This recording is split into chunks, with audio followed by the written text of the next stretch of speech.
In 1956, Egyptian President Abdel Nasser wanted to build a canal between the Mediterranean Sea and the Indian Ocean in order to use the proceeds made by the tolls generated from the canal in order to build infrastructure projects in Egypt, but he did not have the financial means to do so. Due to the lack of money, he decided to approach the United States and the Soviet Union to help with the monetary aspects.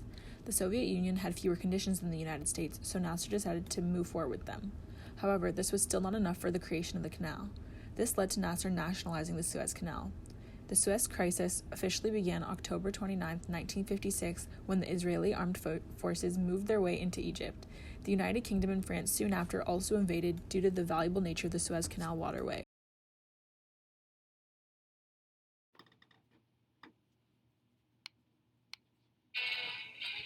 The Royal Navy patrols Egypt's coastline, while its carrier-based Venoms, Wyverns and Seahawks carry out their task of destroying Nasser's airfields and supporting the Anglo-French landings in the Canal Zone.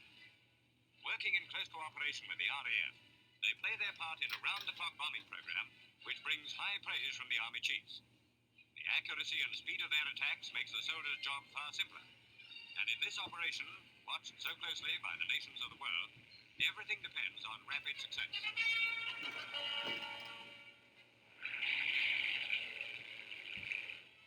As the air assault continues, other naval units are taking part in the occupation of Port Said. Landing craft bring the army ashore, and at first there is little resistance. The docks are soon in Allied hands, and unloading goes on almost as smoothly as a peacetime exercise. Troops, equipment and transport pour through the dock area in a steady stream, ready for action within a few minutes of landing. But the apparent lull may be deceptive.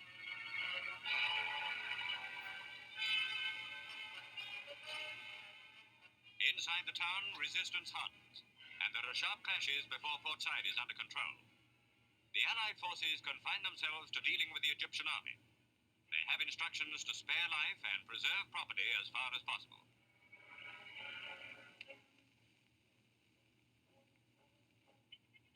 Unit after unit comes ashore to build up the Allied strength. As well as fighting troops, there are many specialists. For one aim of the Allied action is to safeguard the canal, and the Egyptians have sunk several ships in the channel in an attempt to make it unusable.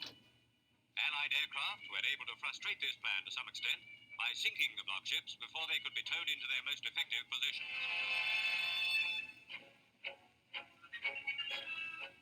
Most of the land battle consists of clearing out nests of snipers. After the ceasefire, Allied troops are ordered not to shoot unless they are attacked, and the bulk of the Egyptian population show little desire to attack anybody.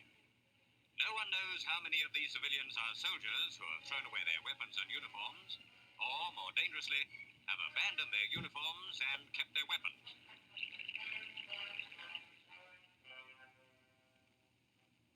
But the worst of the fighting is over, and Port Said settles down to an uneasy peace, clearing up the mess and trying to get back to normal.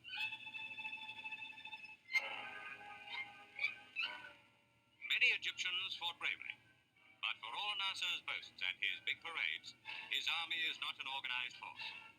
He declares that Egypt was taken by surprise, but that it won't happen again. One British officer comments, "Nasser ought to be shot for allowing his men to fight in this hopeless, chaotic fashion."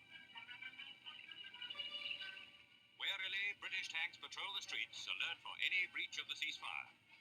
A ceasefire which is one-sided, for Nasser claims he will carry on fighting as long as a single foreign soldier is on Egyptian soil. Meanwhile, the Allied units are able to maintain order while they wait for the promised United Nations force to take the task off their hands. French troops play their part alongside their British colleagues in an operation which Sir Anthony Eden has called a military feat unparalleled in history.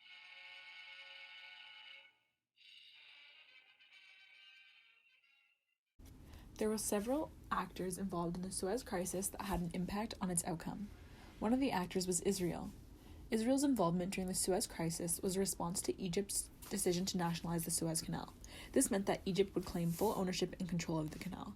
As a consequence, Egypt's nationalization essentially acted as a blockade against Israel's logistical accessibility into territorial interests, particularly the Straits of Tiran and the Gulf of Aqaba.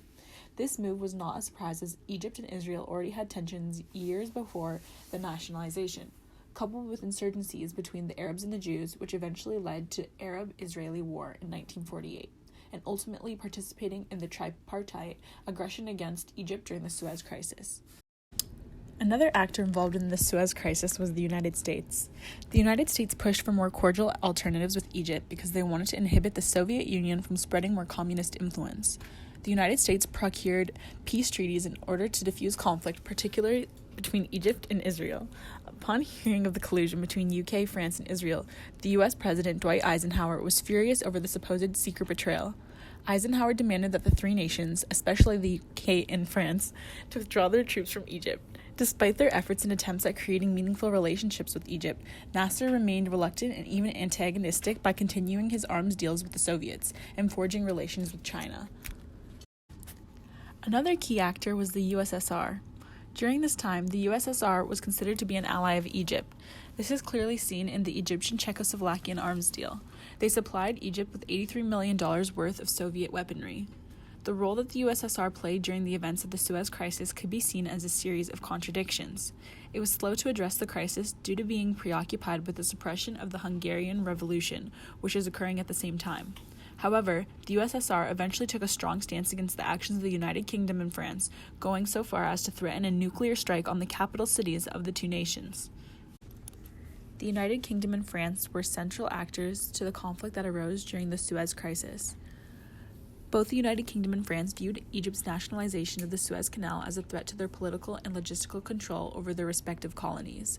Sir Anthony Eden rationalizes his decision to oppose Egypt's nationalization of the canal by regarding President Nasser as another Hitler and Mussolini. France and the UK's role in the Sevres Protocol was to act as mediators of their staged conflict between Israel and Egypt. However, its true purpose was to grasp control over the Suez Canal. The Suez Crisis played a major role in North-South relations. The outcome of the events that took place solidified the status of world powers. The crisis highlighted the United States and the Soviet Union as the hegemon, while it displayed Britain's status as a second-tier world power. It caused a shift in Middle Eastern power relations due to the fact that prior to the Suez Crisis, Britain was the main outside colonial power, but after the events that took place, the United States became that dominant power. Furthermore, the events that took place caused greater conflict within the Middle Eastern politics, as the conflict between Israel and Egypt took much longer to resolve. The Suez Crisis is important to international politics for many reasons, one of the reasons being the importance of international trade. International trade allows for the utilization of resources that may not be produced in one's own country. This was particularly true in the case of the Suez Canal, as it was the main source of trade for oil. The West is heavily reliant on the Middle East for their oil. If Middle Eastern countries were to cut off oil exports to Western countries, places such as the U.S. would see a decline in automobile production as well as a decline in the economy overall. Furthermore, the effect that this had on the United Kingdom was to show the world that it was unable to act independently to the wishes of the United States, which made it ineligible to be a world power, relocating the United Kingdom to a status of a junior partner to the United States of America. The loss of prestige that resulted from the Suez Crisis also led to the United Kingdom losing its prestige amongst its informal empire in the Middle East, and the acceleration of the process known as decolonization among the UK's African colonies. The British Prime Minister, Anthony Eden, also had to resign due to his part in the Suez Crisis. Though the Suez Crisis lasted less than a year, its effects were profound and long-lasting. Immediately, a United Nations peacekeeping force was sent in to supervise the ceasefire and to restore order. The Suez Canal was cleared and reopened. British Prime Minister Robert Anthony Eden quickly resigned. The Suez Crisis strained the relationship between the United States and Britain. But as Cold War allies in NATO, the countries continued to work together. Both Britain and France, though, saw their influence as world powers diminished. The Suez Crisis revealed who the real superpowers were in the world: the United States and the Soviet Union, a power structure that would stay in place for another 3 decades.